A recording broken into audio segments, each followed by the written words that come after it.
আমাদেরকে ব্যবসা বাণিজ্য সহজ করে দেন। আমি স্যারকে, আমাদের মহাসচিব মহোদয়কে বলছি, গভর্নর সাহেব সাথেও আলাপ হয়েছে, আমি বলছি আমাদের এখানে যে ব্যুরোক্রেসি এত মানে বিশালভাবে যা পাকে বসছে। আমি আমার একটা কথা বলি, ইকোনমিক জোন সরকার দিয়েছে, আমার খালি আমার মানে কষ্টটা বলছি।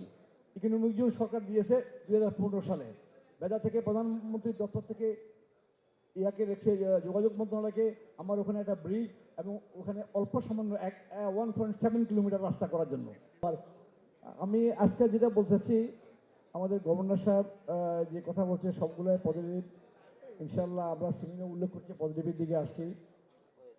বাট আমার একটাই বিষয় হলো, আমি বাস্তব অভিজ্ঞতা থেকে আমি বলতে চাচ্ছি, আমরা যে কষ্টগুলো করছি, হয়তো স্বামী ভাই এটা আসান চৌধুরী যথার্থ ডিটেল ভাই উল্লেখ করছে, আমরা প্রতিনিয়ত আমাদেরকে ব্যবসা বাণিজ্য সহজ করে দেন। যেটা আমির খুসরু ভাই মোহাম্মদ বলছেন যে পৃথিবীর বিভিন্ন দেশের মধ্যে উনি একদিন আমাকে বলছিলেন এক বিষয়, যে সরকার থাইল্যান্ডে উনি যখন সরকারে ছিলেন, সিনেমাত্রা বলছিলেন যে আমার পাবলিক ফান্ডে যদি কোনো সামান্য কিছু টাকাও থাকে সরকার পরিচালনার জন্য রেখে আমি পাবলিক সেক্টরে দিয়ে দিব।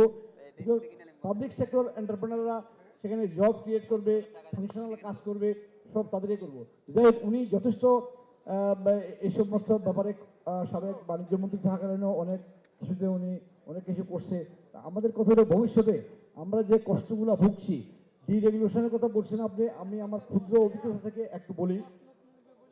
আমাদেরকে ব্যবসা বাণিজ্য সহজ করে দেন। আমি স্যারকে, আমাদের মহাসচিব মহোদয়কে বলছি, গভর্নর সাহেব সাথেও আলাপ হয়েছে, আমি বলছি আমাদের এখানে যে ব্যুরোক্রেসি এত মানে বিশালভাবে যা পাকে বসছে।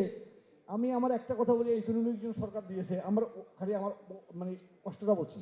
ইকোনমিক জোন সরকার দিয়েছে 2015 সালে, বেদা থেকে প্রধানমন্ত্রীর দপ্তর থেকে ইয়াকে রেখে যোগাযোগ মন্ত্রণালয়কে আমার ওখানে একটা ব্রিজ এবং ওখানে অল্প সামান্য 1.7 কিলোমিটার রাস্তা করার জন্য।